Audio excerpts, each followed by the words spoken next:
الحمد لله الملك الجليل الذي أطفى نار إبراهيم الخليل، والصلاة والسلام على محمد الجميل وعلى آله وأصحابه الذين فازوا بالأجر الجزيل. أما بعد، فأعوذ بالله من الشيطان الرجيم. بسم الله الرحمن الرحيم. إن أفضل بيت وضع للناس للذي ببكة مباركا وهدى للعالمين،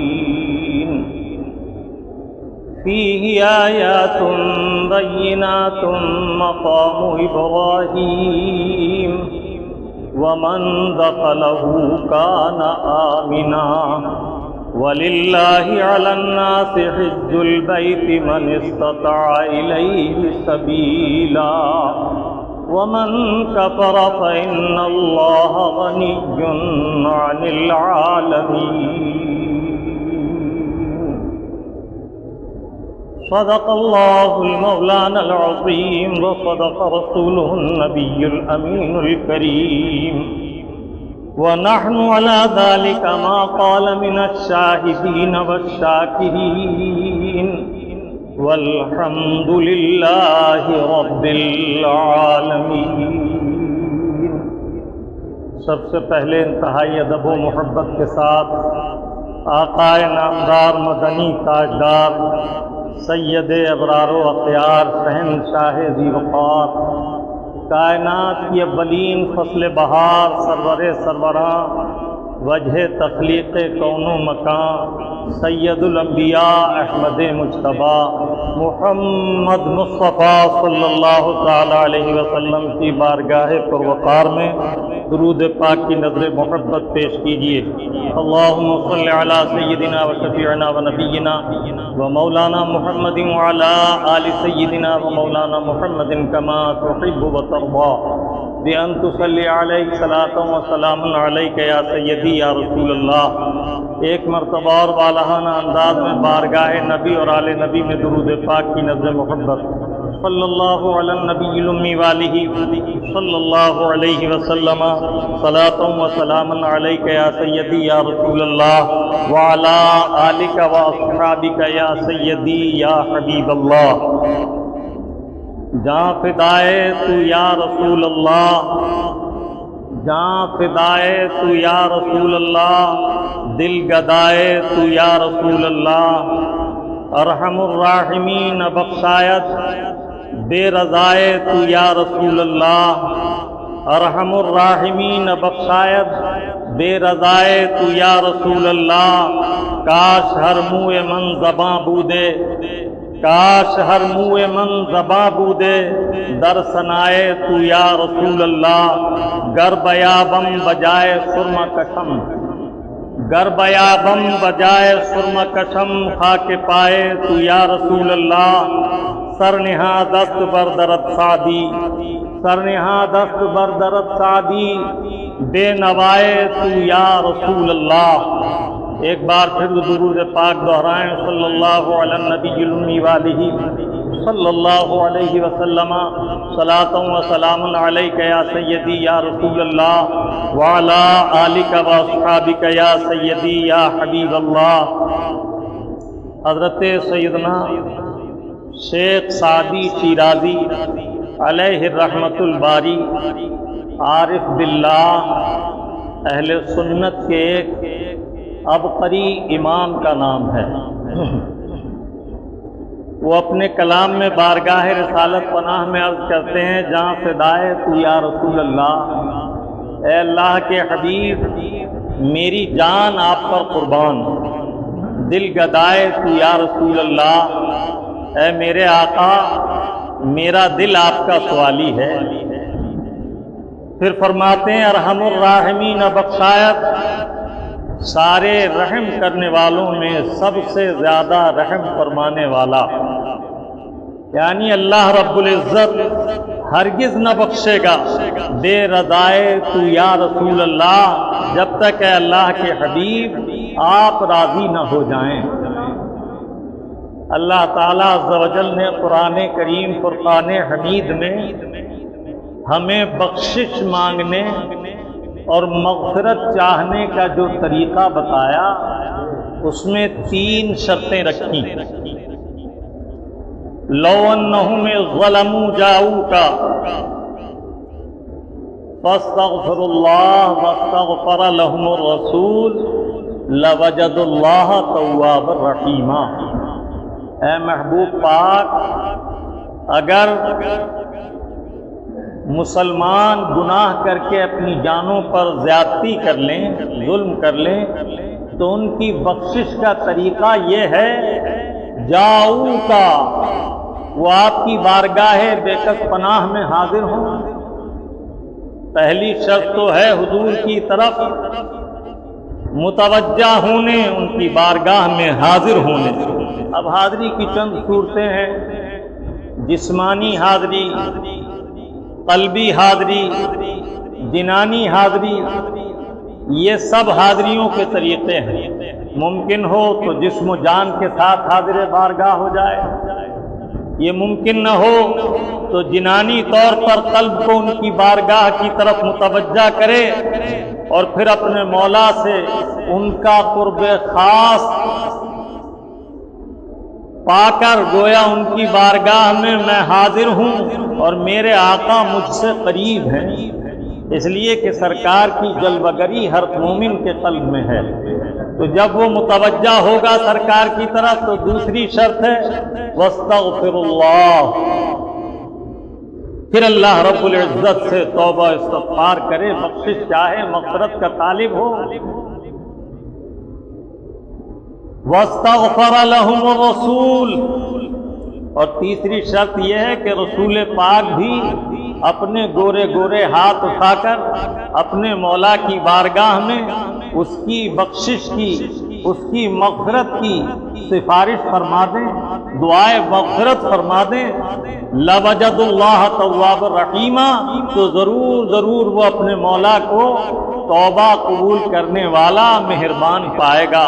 شیخ سعدی علیہ رحمت الباری غالباً اسی آیت طیبہ کی طرف متوجہ ہوتے ہوئے فرماتے ہیں ارحم الراحمین بخشایت سب سے زیادہ رحم کرنے والوں میں جو سب سے زیادہ رحیم و مہربان ہے، یعنی اللہ رب العزت وہ بھی اس وقت تک نہ بخشے گا بے رضائے تو یا رسول اللہ، جب تک کہ اللہ کے حبیب آپ نہ راضی ہو جائیں۔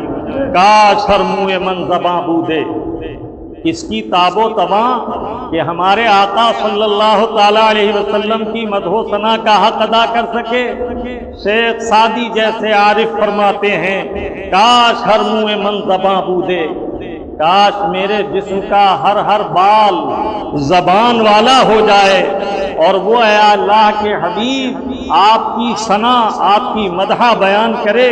در ثنائے تو یا رسول اللہ، پھر فرماتے ہیں گر بیابم بجائے سرم کشم، گر بیابم بجائے سرب کشم، خاک پائے تو یا رسول اللہ، اے اللہ کے حبیب اگر مجھے آپ کے پائے اقدس کی خاک نصیب ہو جائے تو میں اپنی آنکھوں میں سرمے کی جگہ اسے سجاؤں گا۔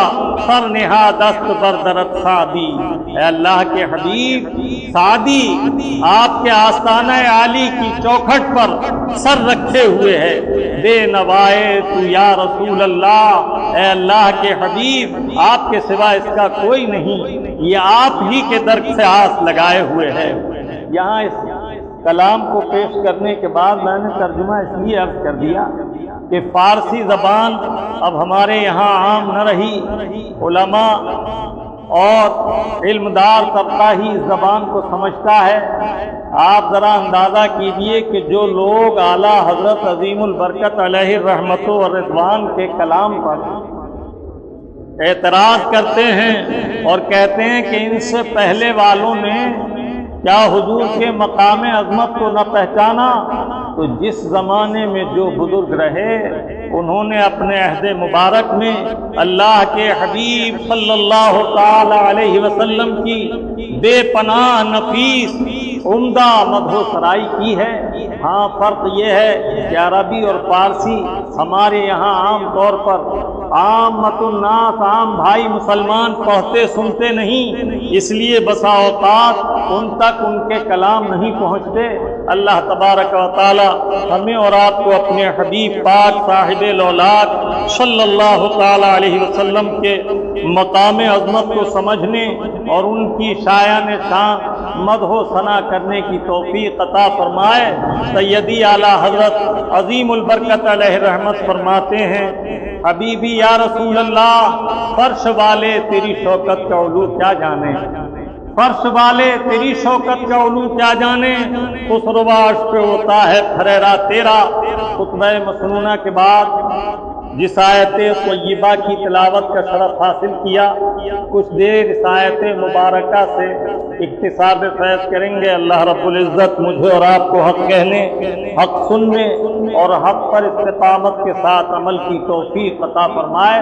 درود پاک سے دہرائیں، صلی اللہ علی النبی الامی والہ صلی اللہ علیہ وسلم، صلاۃ و سلام علیک یا سیدی یا رسول اللہ وعلی آلک و اصحابک یا حبیب اللہ۔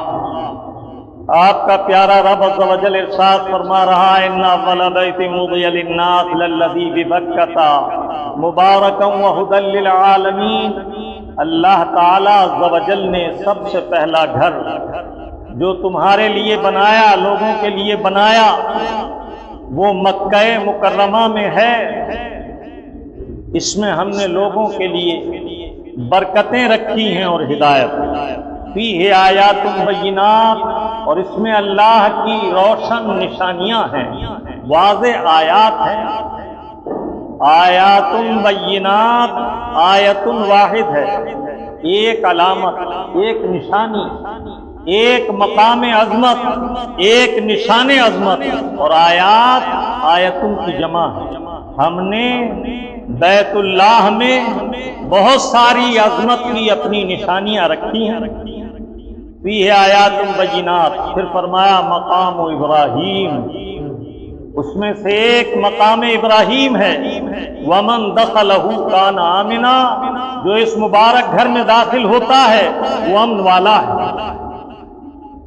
اللہ تعالیٰ عز و جل نے مقام ابراہیم کو اپنی عظیم نشانی قرار دیا، نشان عظمت، بڑی عظمت والی آیت قرار دیا۔ تو ایک تو مقام ابراہیم کو اللہ تعالیٰ نے قرآن کریم کی اس آیت طیبہ میں عظیم نشانی فرمایا، اور کیوں نہ ہو کہ صدہا سال سے، سینکڑوں برس سے یہ مبارک پتھر موجود ہے، یہ خود اپنی ذات میں ایک عظیم نشانی ہے۔ زمانے کا امتداد بڑی بڑی نشانیوں کو محو کر دیتا ہے، مٹا دیتا ہے۔ بہت سے طوفان آئے، آندھیاں آئیں، حادثات گزرے، لیکن اللہ تعالیٰ عز و جل نے اس نشان عظمت کو، اپنی اس پہچان کو باقی رکھا، اور دوسرے اس ایک ہی پتھر میں متعدد نشانیاں ہیں۔ قدم ابراہیم علیہ السلام کا پتھر میں اس طرح نقش ہو جانا جیسے نرم گارے میں پاؤں ہو جاتا ہے، اور اس کا نشان ظاہر ہو جاتا ہے۔ اس کے بعد اس کا پھر اپنی صلابت کی طرف، پتھر کی سختی کی طرف لوٹ آنا، اور اس نشان کو اپنے سینے میں باقی رکھنا۔ حضرت ابراہیم علیہ السلام کے دونوں قدم پاک اس پتھر میں اس طرح نمایاں ہیں جیسے آپ قدم پاک رسول اللہ کی زیارت کرتے ہیں بہت سے مقامات پر کہ نقش پاک مصطفیٰ پتھروں کے سینے میں گھر کر گیا ہے، اسی طرح حضرت ابراہیم علیہ السلام کے قدم مبارک کا نشان اس میں موجود ہے۔ پھر اس کے بعد اللہ تعالیٰ عز و جل کے حبیب نے اسے جنتی یاقوت فرمایا، جبرائیل علیہ السلام اسے جنت سے لے کر آئے، اور اس وقت سے آج تک کہ حضرت ابراہیم علیہ السلام نے اس پر کھڑے ہو کر تعمیر کی، اس کے بعد زاویہ کعبہ میں دکن اور پورب کی جانب، مشرق اور دکن کی جانب اسے ایک زاویے میں نصب فرمایا۔ اس کے بعد اتنا طویل زمانہ گزر گیا، کعبے کی متعدد بار تعمیر بھی کی گئی، لیکن ہر بار اسے اسی طرح عظمت کے ساتھ اس مقام پر نصب کر دیا گیا۔ اور ایک نشانی اس میں یہ بھی ہے کہ اللہ کے حبیب صلی اللہ تعالی علیہ وسلم نے فرمایا، جو مومن اس کا بوسہ لیتا ہے یہ اس کی دل کی سیاہی کو کھینچ لیتا۔ تو گویا حجر اسود کا بوسہ لینے سے دل سیکل ہوتا ہے، یہ بھی ایک عظیم نشانی ہے۔ اور اللہ تعالیٰ عز و جل نے اس کی حفاظت ہر دور میں فرمائی، جس زمانے میں شیعہ مسلط ہوئے اس زمانے میں بھی حفاظت فرمائی، اور جس زمانے میں کعبہ معظمہ کے خلاف یورش ہوئی اس زمانے میں بھی اللہ نے اس مقام ابراہیم کی حفاظت فرمائی۔ اور اللہ تعالیٰ عز و جل نے جس زمانے میں عمالقہ نے چڑھائی کی اس زمانے میں بھی اس مقام ابراہیم کی حفاظت فرمائی، اور نجدیوں نے بڑے بڑے نشانات عظمت کو حرم کعبہ سے مٹا دیا۔ مولد پاک حضور اقدس صلی اللہ تعالی علیہ وسلم کا جس مقام پر ولادت باسعادت ہوئی تھی اسے مولد شریف کے نام سے جانا جاتا تھا، اور یہ مولد مبارک ایک مکان کی شکل میں باقی تھا، اسے نجدیوں نے توڑ کر کافی عرصے کے لیے ایسا ہی چھوڑ دیا۔ اس کے بعد وہاں ایک کمرہ بنا کر لائبریری بنا دی، اور اب اس کے بعد اسے بھی ہٹا کر وہاں اور عمارت بنا دی۔ مختصر یہ کہ اللہ تعالیٰ عز و جل نے اس مقام ابراہیم کو ان تمام حادثات سے محفوظ رکھا، بلکہ نجدی جو بات بات پر شرک و کفر کے فتوے لگاتے ہیں انہی کے ہاتھوں سنہرے گنبد میں قبے میں بلور کے آئینے سے اسے کعبہ معظمہ کے سامنے محفوظ کرا دیا، اور آج بھی حجاج اس شیشے کے ذریعے اسے دیکھ کر زیارت کرتے ہیں۔ اور اللہ رب العزت نے اس کا دو مقام پر قرآن کریم میں ذکر فرمایا، ایک تو اس آیت طیبہ میں فیہ آیات بینات مقام ابراہیم، اور ایک پہلے پارے میں اللہ تعالیٰ نے 15ویں رکوع میں ذکر فرمایا واتخذوا من مقام ابراہیم مصلی، اور اللہ رب العزت نے اسے یہ مقام دیا کہ سارے مومنین کی پیشانی اس قبے کی طرف جس میں حضرت ابراہیم علیہ السلام کا قدم پاک کے نشان والا پتھر مقام ابراہیم ہے، سب کے سر جھکوا دیے۔ یہ حدیث طیبہ میں ہے کہ ہر طواف کرنے والا جب طواف سے فارغ ہو جائے تو دعا کے بعد وہ مقام ابراہیم کے سامنے حاضر ہو اور 2 رکعت نماز واجب الطواف ادا کرے، اور یہ 2 رکعتیں نماز پڑھنا اس کے لیے کیسی عظمت والا ہے، گویا اس نے ایک غلام اولاد اسماعیل سے خرید کر آزاد کیا، ایسا اجر و ثواب ہے اس کا۔ اور یہ وجوب اس درجے کا ہے کہ اللہ کے حبیب صلی اللہ تعالی علیہ وسلم نے ارشاد فرمایا کہ جس نے اتباع سنت کی اور اس نے مقام ابراہیم پر 2 رکعت نماز واجب الطواف ادا کی تو اس نے اللہ تعالیٰ عز و جل کی بارگاہ میں اپنی دعا کی قبولیت کا ایک خاص مقام پا لیا کہ یہ مقام مستجاب ہے، یہاں دعا رد نہیں ہوتی۔ آگے ارشاد ہوا فیہ آیات بینات مقام ابراہیم ومن دخلہ کان آمنا، اور یہ بھی ایک نشانی ہے حرم کعبہ کی، حرم معظمہ کی، کہ جو اس میں داخل ہوتا ہے وہ امن والا ہے۔ ومن دخلہ، یہ من جو بھی داخل ہو، اگر یہ عموم کے معنی میں ہے اور اس سے مراد تمام لوگ ہیں تو معنی یہ ہے کہ کیسا ہی مجرم کوئی جرم کر کے کعبے میں چھپ جائے، قانون شریعت یہ ہے کہ جب تک وہ حرم پاک سے باہر نہ نکلے اسے سزا نہ دی جائے۔ تو گویا وہ امن میں آ گیا۔ اسی طرح جو پرندہ وہاں پناہ لے اسے نکالنا منع ہے، اور اس کی عظمت کا حال یہ ہے کہ حدیث طیبہ میں ہے کعبے کے اوپر سے پرندے نہیں گزرتے، اور اگر تم کبھی دیکھو کہ کوئی پرندہ اس پر سے گزرا، اکثر میں نے یہ دیکھا ہے کہ ایک جھنڈ کا جھنڈ کبوتروں کا اڑ کر آ رہا کعبہ معظمہ کی چھت کے بہت قریب ہو گیا، گمان ہوتا ہے کہ اب یہ اوپر سے گزر جائے گا، مباد اچانک وہ رخ بدلتا ہے اور کعبے کی چھت سے کٹ کر گزر جاتا ہے۔ ہاں، علماء کرام فرماتے ہیں کہ اگر کوئی پرندہ اس سے گزرتا ہے تو وہ پرندہ بیمار ہوتا ہے، حصول شفا کے لیے اس فضائے رحمت و برکت سے گزرتا ہے تاکہ اللہ رب العزت اسے شفا عطا فرمائے۔ اور امن کا حال یہ ہے کہ جو امان کہیں نہ دیکھا گیا وہ امان یہاں ہے۔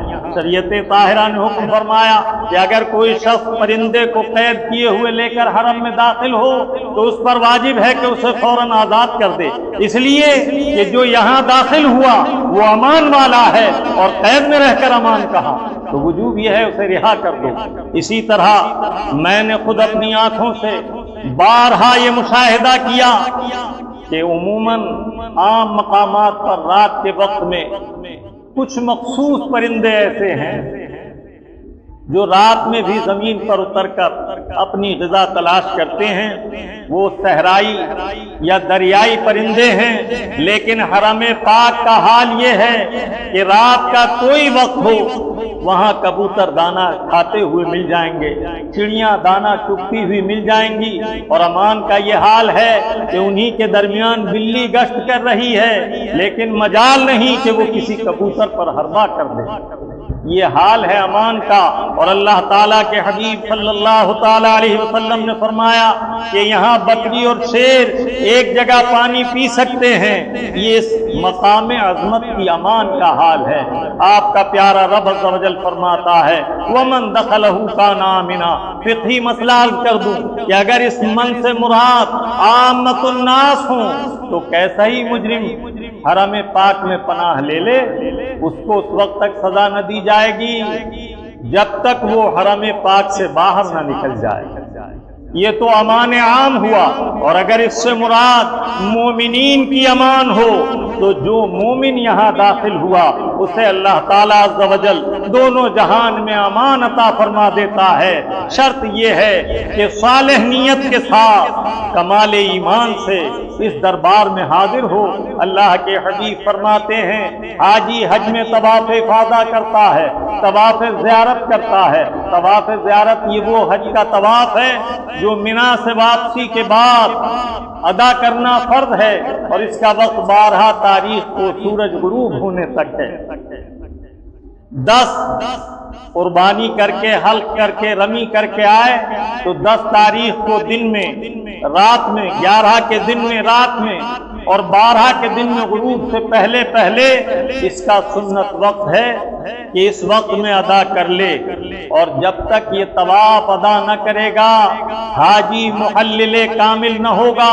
تو فقہاء کرام کے ہاں ایک حاجی حرام کی اصطلاح ہے، اس کے معنی کیا ہے؟ جس نے طواف افاضہ کا اکثر حصہ نہ کیا اور یوں ہی لوٹ آیا تو اس کی بیوی اس پر اس وقت تک حرام رہے گی جب تک وہ طواف زیارت نہ کر لے۔ طواف افاضہ فرض ہے۔ اب اگر وہ چلا آیا ہے تو وہ جائے عمرے کے لیے اور یہ طواف ادا کرے، اور اس کی ادا کا وقت تمام زندگی ہے، اگرچہ سنت وقت وہی تھا جو میں نے عرض کیا۔ تو میں عرض کر رہا تھا کہ طواف افاضہ کرتے وقت ایک فرشتہ اللہ تعالیٰ بھیجتا ہے جو اس کے دونوں شانوں کے درمیان ہاتھ رکھ کر کہتا ہے اللہ رب العزت نے تیرے گناہ معاف کر دیے، گزشتہ سے بے فکر ہو جا اور آئندہ کے لیے اعمال صالحہ میں منہمک رہ کہ تیرے رب عز و جل نے تجھے بخشش و مغفرت سے نوازا ہے۔ سبحان اللہ۔ ومن دخلہ کان آمنا، جو اس میں داخل ہوا امن والا ہے۔ پھر ومن دخلہ فرمایا، جو اس میں داخل ہوا وہ امان والا ہے۔ ومن دخل فیہ آمنا نہیں فرمایا. معنی یہ ہے کہ اگر کوئی شخص اس کے اندر موجود ہے اور وہ گناہ کا ارتکاب کرتا ہے جس پر شرعی حد کا حکم ہے تو اب اس پر حد لگائی جائے گی. معنی یہ ہے کہ باہر سے آنے والا مجرم چھپ جائے تو جب تک نہ نکلے اس وقت تک اس پر حد قائم نہ کی جائے گی، سزا نہ دی جائے گی. لیکن جس نے اپنے مولا کی بارگاہ کا ادب اٹھا رکھا اور حاکم عظیم کی عظمت کا لحاظ نہ کیا اور اس بلند و بالا حکمت والے غالب بادشاہ کے دربار میں اس نے گناہ کیا تو اس کی سزا یہ ہے کہ اس امان سے اسے حصہ نہ ملے گا، اسے سزا دی جائے گی.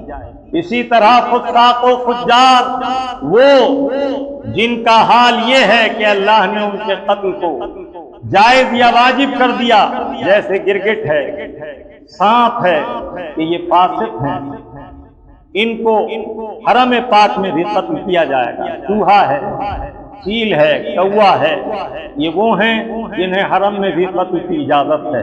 اب اللہ رب العالمین کا ارشاد سنیے، ومن دخلہ کان آمنا، جو اس میں داخل ہوا وہ امن والا ہے. اس کے بعد اللہ رب العزت ارشاد فرماتا ہے، وَلِلَّهِ عَلَى النَّاسِ حِجُّ الْبَيْتِ مَنِ اسْتَطَاعَ إِلَيْهِ سَبِيلًا، اور لوگوں پر اللہ کے لیے بیت اللہ کا حج ہے جو اس کی استطاعت رکھتے ہوئے. استطاعت کے بارے میں رسول اللہ صلی اللہ تعالی علیہ وسلم سے معلوم کیا گیا.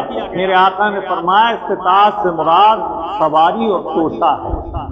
معنی یہ ہے جو حرم کعبہ کی حاضری کے لیے سفر خرچ رکھتا ہو، صاحب نصاب ہو اور اتنا بجٹ اس کا ہو کہ جن کا نان نفقہ اس پر واجب ہے، جیسے بیوی، نابالغ بچے، تو اتنا چھوڑ جائے کہ اس کے پیچھے انہیں نفقے میں کمی نہ آئے، یا کاروبار کے لیے اتنا رہ جائے کہ آ کر اس کا کاروبار خراب نہ ہو جائے. اللہ کے حبیب فرماتے ہیں اس سے مراد سواری اور توشہ ہے. سواری میں تمام وہ چیزیں داخل ہو گئیں جو من استطاع میں شامل ہیں، اور توشے سے وہ تمام امور جو توشے سے متعلق ہیں. میرے آقا صلی اللہ تعالی علیہ وسلم نے فرمایا کہ حج کی فرضیت کے لیے 6 شرطیں ہیں اور قبولیت کی 8. ان 6 شرطوں میں سب سے پہلی شرط ہے صحیح الاعتقاد، ایمان والا ہونا، یعنی مسلم ہو. پھر عاقل ہو، دیوانے پر حج نہیں، بالغ ہو، بچہ اگر حج کرے گا نفلی حج ہوگا، حجۃ الاسلام ادا نہ ہوگا. اسی طرح 3 شرطیں یہ ہوئی، مسلم ہونا، عاقل ہونا، بالغ ہونا اور وقت کا پایا جانا ایام حج میں ہو. اسی طرح استطاعت، سفر خرچ پر قدرت رکھتا ہو، سواری کا خرچ ادا کر سکے، توشے کا خرچ پورا کر سکے، زاد راہ کے ساتھ جملہ مصارف ادا ہوں، دوستوں کے لیے تحفے تحائف لانے کے لیے ہو یا نہ ہو. یہ جو لوگوں کا طریقہ ہے کہ اتنا ڈھیر سارا مال ہو کہ سب رشتہ داروں کے لیے تحفے تحائف لے کر آئیں تب حج کو جائیں، یہ غلط ہے. اسی طرح جس پر حج اللہ تعالیٰ نے فرض کیا یعنی استطاعت ہو گئی تو اب وہ اپنے دیگر امور کو ترجیح نہ دے. نوجوان ہے، شادی نہیں کی ہے، اتنا پیسہ ہو گیا کہ حج کر سکتا ہے اور شادی کی بھی ضرورت ہے تو حج کا زمانہ پائے تو حج کرے.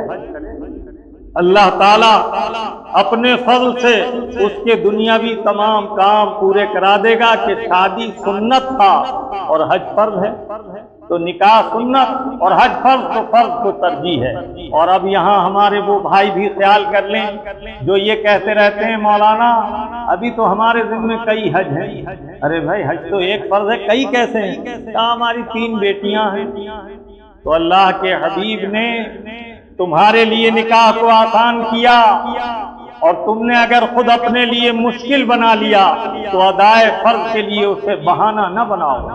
بلکہ حکم شرع یہ ہے کہ حج کرو، بلکہ اللہ کے حبیب صلی اللہ تعالی علیہ وسلم حدیث صحیح میں ارشاد فرماتے ہیں، قال رسول اللہ صلی اللہ تعالی علیہ وسلم حجوا فاغنوا، حج کرو اور غنی ہو جاؤ، وللہ علی الناس حج البیت من استطاع الیہ سبیلا، اللہ فرماتا ہے لوگوں پر بیت اللہ کا حج فرض ہے جو اس کے راستے کی استطاعت رکھتے ہیں۔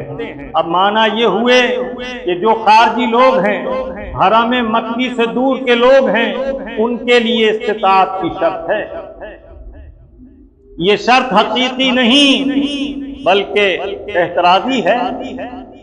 تو جو شخص غریب ہے لیکن کسی طرح مکہ مکرمہ پہنچ گیا اور اشہر حج کا زمانہ ہے تو اس غریب پر بھی حج فرض ہو گیا، جیسے اہل مکہ پر زندگی میں ایک بار حج فرض ہے، بلکہ اہل مکہ ہی نہیں جو 3 دن کی دوری پر رہنے والے ہیں اور پیدل چل کر آ سکتے ہیں ان کے لیے، اور آج کل تو سواری کی بڑی سہولت ہے، ان کے لیے یہ پیدل چل کر آنے میں 3 دن کی دوری مراد ہے، ان کے لیے بھی ہے کہ وہ عمر میں ایک بار حج کریں، اور مکی لوگ جو مکہ مکرمہ کے رہنے والے ہیں، حرم پاک کے رہنے والے ہیں، داخل میقات کے رہنے والے ہیں، ان سب پر عمر میں ایک بار حج فرض ہے۔ اب جو بھائی ہمارے کمانے کے لیے دنیاوی ضرورت سے مکہ مکرمہ یا اس کے قرب و جوار سعودی عرب میں جاتے ہیں اور سال ہر سال کما کر بغیر حج کیے لوٹ آتے ہیں، یہ بڑی محرومی ہے۔ جب وہ حرم پاک کے قریب پہنچ ہی گئے تو اب انہیں چاہیے کہ اس سعادت سے محروم نہ رہیں۔ یہاں ایک مسئلہ اور ضروری سن لیں، بعض ہمارے احباب رمضان المبارک میں حج کے لیے جاتے ہیں اور بعض حضرات ایک عشرے کے بعد یعنی 11 یا 12 رمضان المبارک کو یہاں سے نکلتے ہیں، اور عموماً عمرے کا ویزا 28 دن کا ہوتا ہے، تو وہ مکہ مکرمہ میں روزے رکھتے یا مدینہ طیبہ میں 8 دن رہ کر مکہ آتے ہیں، یا مکہ پاک میں عمرہ کر کے پھر مدینے چلے جاتے ہیں، پھر واپسی میں مکہ مکرمہ آتے ہیں، تو اگر انہوں نے عید وہاں کی اور شوال کا چاند دیکھ لیا تو ان پر باوجود اس کے کہ وہ حج کی استطاعت نہیں رکھتے، حج فرض ہو گیا، چاہے سال کریں یا سال آئندہ۔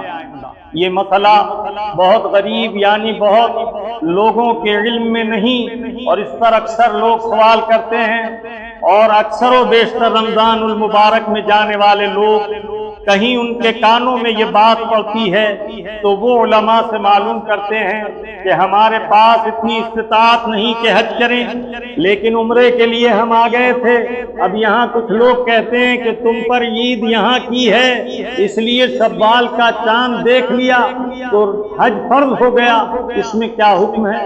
ارشاد الساری میں صراحت کی اس مسئلے کی، من دخل داخل المیقات فی اشہر الحج ووجب علیہ الحج سواء لو کان غنیا او فقیرا، جب کوئی شخص اشہر حج میں حرم مبارک میں حاضر ہو گیا تو اس پر حج فرض ہو گیا، برابر ہے چاہے وہ مالدار ہو یا غریب ہو۔ معلوم ہوا کہ من استطاع الیہ سبیلا کی قید باہر سے آنے والوں کے لیے۔ اللہ تبارک و تعالی ہمیں اور آپ کو قرآن کریم سمجھنے سمجھانے اور سمجھ کر عمل کرنے کی توفیق عطا فرمائے۔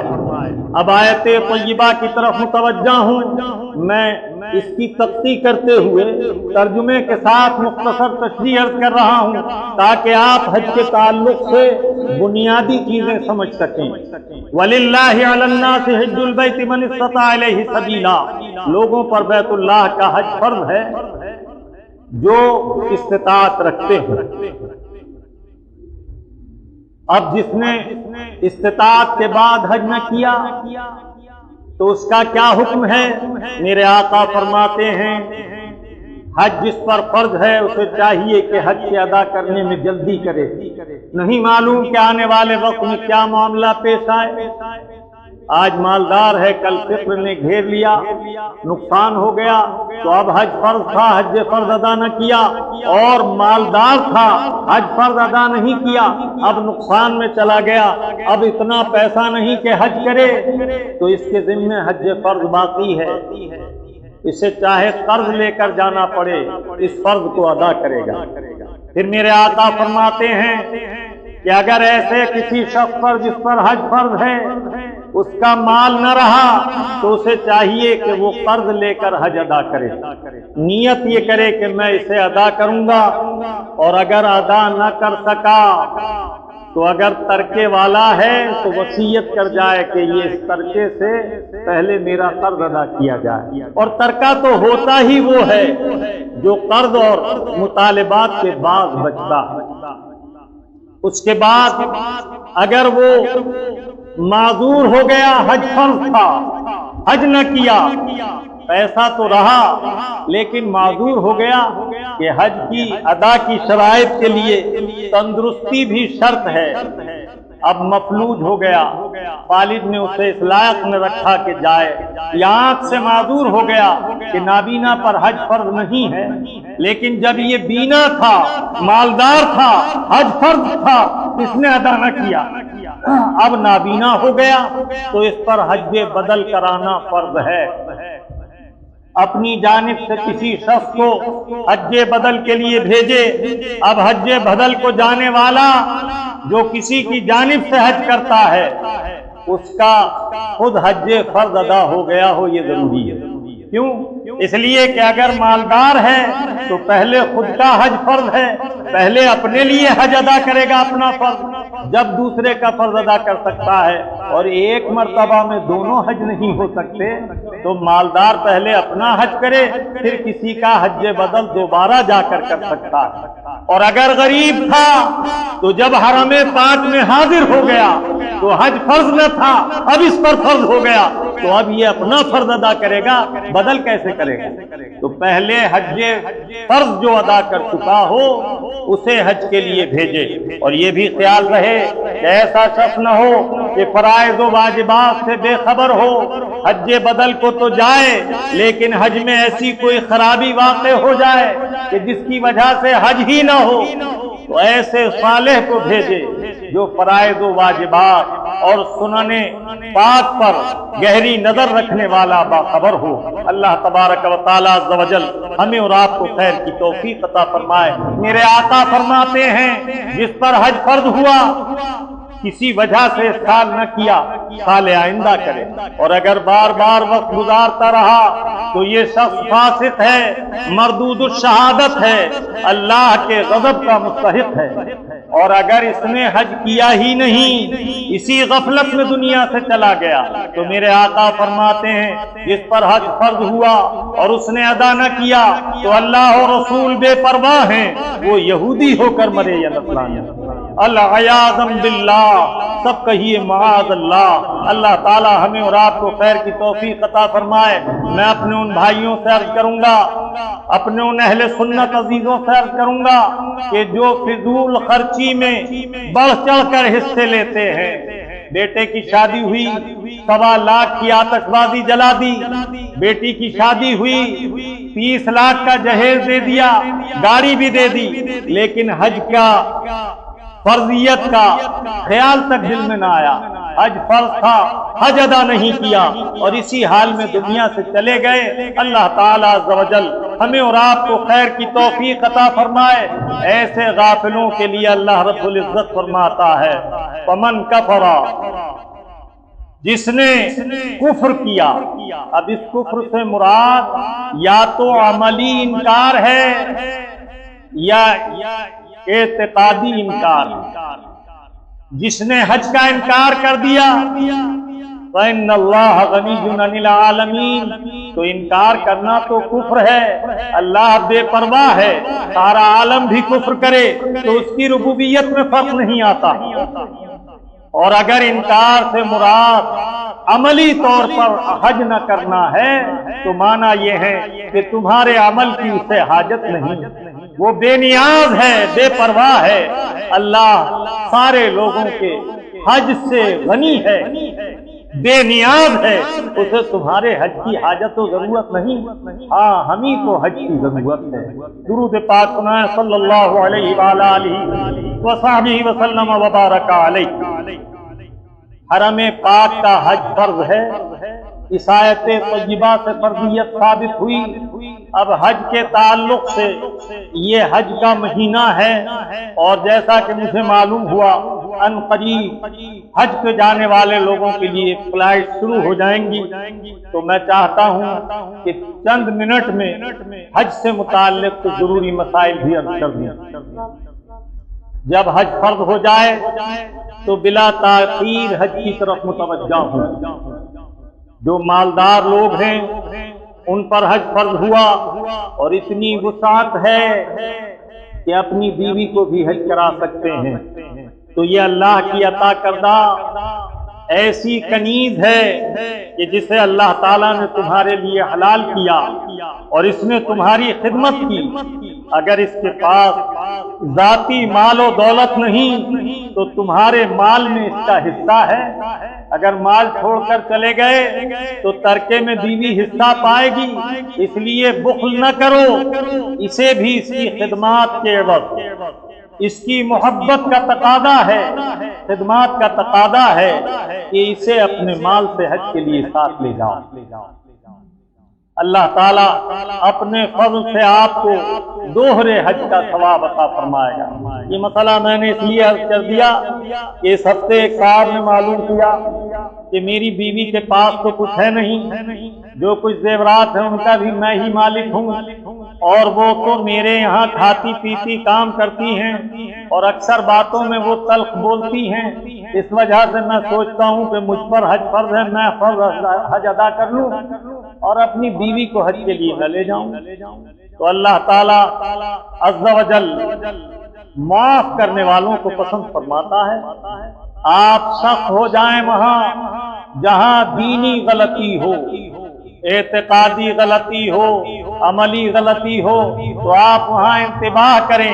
یہاں تک کہ حدیث طیبہ میں ہے اگر بیوی بار بار کہنے پر بھی نماز ادا نہیں کرتی اور تارک صلاۃ ہے تو تمہیں حق ہے کہ تم چاہو تو اس کو نکاح میں رکھو، اور تم چاہو تو اسے تنبیہ کے لیے حکم کر دو کہ اگر تم نماز نہ پڑھو گی تو میں تمہیں آزاد کر دوں گا، طلاق دے دوں گا۔ اس کے بعد بھی بار بار تنبیہ پر نماز نہ پڑھے تو ایک طلاق دے دو، پھر بھی نہ پڑھے تو دوسرے طہر میں دوسری طلاق۔ گویا یوں سمجھیے کہ شرعی مواخذات کے لیے آپ تنبیہ کر سکتے ہیں، لیکن یہ تنبیہ ایسی نہ ہو کہ اس کے لیے جسمانی طور پر شاق گزرے۔ حدیث طیبہ میں ہے سعید ہے وہ شوہر جس کی بیوی اس کو نماز کے لیے اٹھاتی ہے اور وہ نیند سے آنکھیں نہیں کھولتا تو پانی کے چھینٹے مارتی ہے۔ آج کل کے کسی نوجوان کو اگر بیوی نے پانی کے چھینٹے مار دیے تو جلال آ جائے گا، لیکن میرے آقا فرماتے ہیں بڑا سعید ہے وہ شوہر جسے ایسی عورت ملی ہے جو نماز کے لیے اسے اٹھاتی ہے، اور نہیں اٹھتا تو چھینٹے اوپر پانی کے مارتی ہے، اس سے اس کی نیند بھاگ جاتی ہے۔ اور بڑی سعادت مند ہے وہ عورت جس کا شوہر اسے نماز کے لیے اٹھاتا ہے، وہ نہ اٹھے اور غفلت کی نیند ہو تو پانی کے چھینٹے مار کر اٹھاتا ہے۔ یہ دونوں جنتی ہیں کہ ایک دوسرے کو نیکی پر مدد کرتے ہیں، اور بڑی کم نصیب ہے وہ عورت جسے نمازی شوہر ملا، وہ بار بار کہتا ہے کہ نماز پڑھو، لیکن وہ غفلت کرتی ہے، دھوکے دیتی ہے، نماز نہیں پڑھتی۔ میرے آقا فرماتے ہیں خیر متاع الدنیا المرأۃ الصالحہ، سب سے بہترین دنیا کی پونجی نیک عورت ہے۔ تو میرے بھائی، اللہ نے اگر وسعت دی ہو تو اس بیوی کو بھی لے جاؤ کہ اللہ تعالیٰ عز و جل اس پر احسان کرنے کے وجہ سے تم پر اپنے انعامات و احسانات فرمائے گا۔ اور سالن میں نمک تیز ہو گیا، مرچیں تیز ہو گئیں، کپڑوں پہ پریس نہیں کی، امور خانہ داری میں کوئی چوک ہو گئی، یہ وہ باتیں ہیں جنہیں معاف کر کے جنت کمایا کرو۔ میرے آقا فرماتے ہیں والکاظمین، اللہ رب العزت کا جو یہ ارشاد ہے والکاظمین الغیظ والعافین عن الناس، کتنے اچھے ہیں وہ لوگ جو غصے کو پی لیتے ہیں اور لوگوں کو معاف کر دیتے ہیں۔ واللہ یحب المحسنین، اور اللہ تعالیٰ احسان کرنے والوں کو پسند فرماتا ہے، اللہ تعالیٰ محبوب رکھتا ہے حسن سلوک کرنے والوں کو۔ مجھے یاد آیا حضرت سیدنا حسن رضی اللہ تعالیٰ تشریف فرما تھے اور کوئی فقہی مسئلہ تحریر فرما رہے تھے، آپ کو پیاس کی حاجت ہوئی، اشارے سے آپ نے پانی طلب فرمایا، باندی تیزی سے لے کر بڑھی، اس کی ٹھوکر دوات میں لگی، دوات چھلک کر کاغذ پر بکھر گئی، جس سے آپ کی لکھی ہوئی تحریر بھی خراب ہو گئی کہ روشنی میں روشنائی سے وہ محو ہو گئی۔ آپ نے اس کی طرف غصے کی نظر سے دیکھا۔ کیا شان ہے، اللہ والوں کے خدام بھی کیسے علم والے ہوتے تھے۔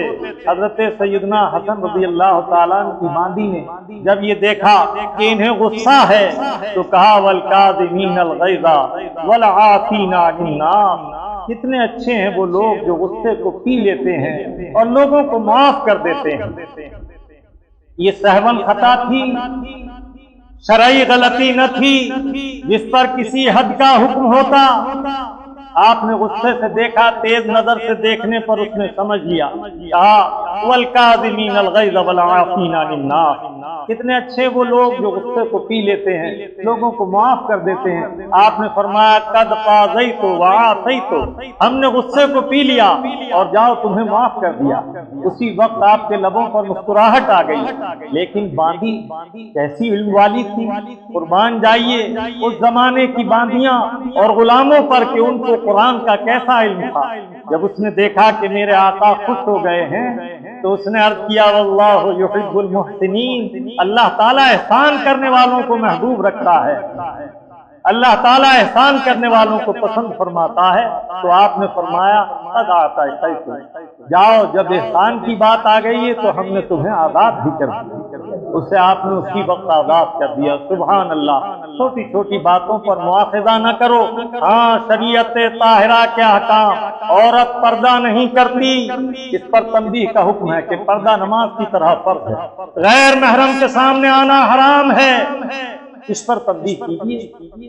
اور اگر بغیر اجازت کسی غیر کے یہاں جاتی ہے، حرام اشد حرام بد انجام ہے۔ رشتہ داروں عزیزوں کے یہاں جو محارم ہیں، جیسے چچا کے یہاں، ماموں کے یہاں، پردے کے اہتمام اور شوہر کی اجازت سے سال میں ایک بار جا سکتی ہے۔ والدین کی زیارت کو ہفتے میں ایک بار جا سکتی ہے، لیکن شوہر کی بغیر اجازت رات کو نہ رکے۔ اپنی ماں بہنوں کو، عزیز بیٹیوں کو شریعت سے طاہرہ کے احکام سکھاؤ۔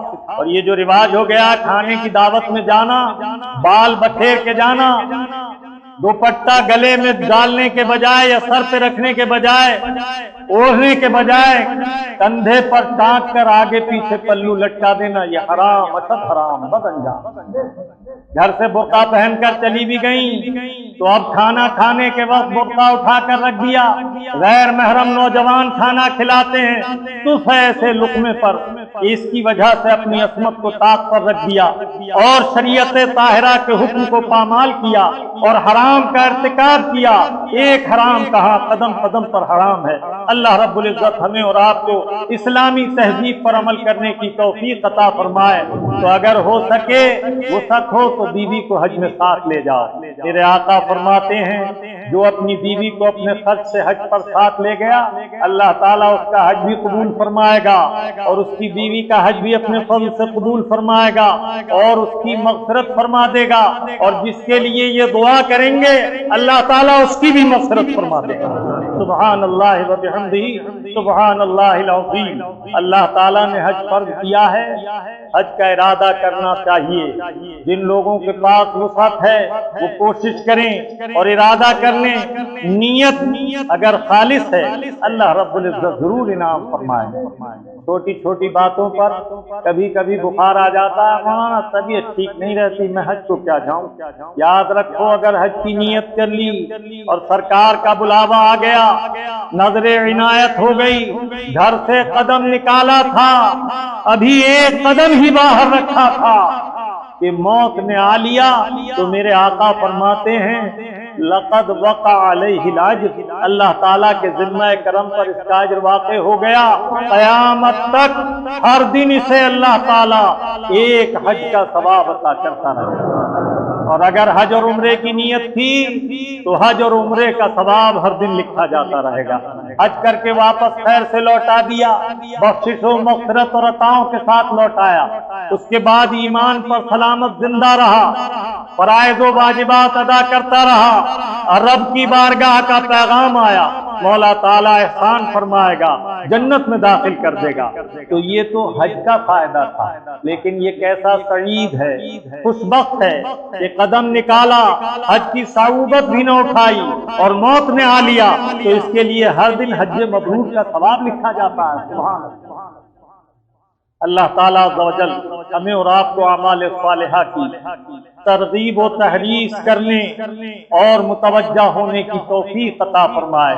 حج کی 3 قسمیں ہیں، ایک حج تمتع ہے، ایک حج قران ہے، اور ایک حج افراد ہے۔ سب سے سہل حج تمتع ہے، یہاں سے عمرے کی نیت سے احرام پہنو، عمرے کے بعد احرام سے فارغ ہو گئے، اب جب عمرہ کرنا چاہو تو تنعیم سے، جو مکے والوں کے لیے میقات ہے، جہاں سے ام المومنین عائشہ صدیقہ رضی اللہ تعالی عنہا نے احرام پہنا، اللہ کے حبیب نے احرام کیا، وہاں سے احرام پہن کر آؤ اور عمرہ کر لو۔ اور جب تک حج کا زمانہ آئے، جتنی جسم میں قوت ہو، حج کے لیے دقت پیدا نہ ہو، عمرے کر سکتے ہیں۔ اور اللہ کے حبیب صلی اللہ تعالی علیہ وسلم نے فرمایا کہ اب جب اس نے عمرہ کر لیا، عمرے کے احرام سے فارغ ہو گیا، تو یہ بدستور حج کا انتظار کرے گا، یہاں تک کہ یوم ترویہ آئے، جس دن حاجی حج سے منا کے لیے، مکے سے منا کے لیے حج ادا کرنے جاتے ہیں۔ یہ ترتیب ہوئی تمتع کی، اور جس دن یہ منا کے لیے حرم سے نکلے گا، اب حج کا احرام پہنے گا، اور قارن یہ احرام پہنے گا حج عمرے کی نیت سے، عمرے کے ارکان سب ادا کرے گا، لیکن حلق نہ کرائے گا اور اسی احرام سے حج کا انتظار کرے گا۔ یہ قارن متمتع اور قارن پر، حج تمتع کرنے والے اور قران کرنے والے پر قربانی واجب ہے، اور حج افراد کیا ہے؟ خالص حج کا احرام پہنا، حرم پاک میں پہنچا، طواف قدوم کر لیا، اور اب حج کا انتظار کرتا رہا، یہاں تک کہ یوم ترویہ کو حج کے لیے منا کے لیے روانہ ہوا۔ اب وہاں حج کے ارکان پورے کرنے کے بعد جب یہ قربانی کر لے گا، رمی کر لے گا، طواف افاضہ کر کے پھر احرام سے یہ قربانی کے بعد فارغ ہو جائے گا، اب سلے ہوئے کپڑے پہن سکتا ہے۔ انشاءاللہ آئندہ جمعے میں عمرے کی ترتیب اور حج کی ادا کی ترتیب میں ذکر کروں گا، اور حرم مبارک کے اندرونی مقامات، مطاف، سعی، میلین اخضرین، میزاب رحمت، اور ملتزم، رکن یمانی، رکن عراقی، رکن شامی، طواف، سعی کے لیے مسعی، مطاف، ان سب امور کا اور ان مقامات کا تفصیلی تذکرہ آپ حضرات صحیح وقت پر تشریف لائیں۔ میں بھی جلدی حاضر ہوں گا تاکہ آپ کو محسوس ہو کہ جیسے آپ نے اس مسجد میں بیٹھ کر عمرہ کر لیا یا آپ نے گویا حج کر لیا۔ اللہ رب العزت آپ کو اور ہمیں حج کی توفیق عطا فرمائے، اور جو غریب ہیں انہیں اللہ تعالیٰ صاحب حیثیت، صاحب استطاعت فرمائے، اور ہم سب پر دونوں جہان میں انعام و اکرام فرمائے۔ وما علینا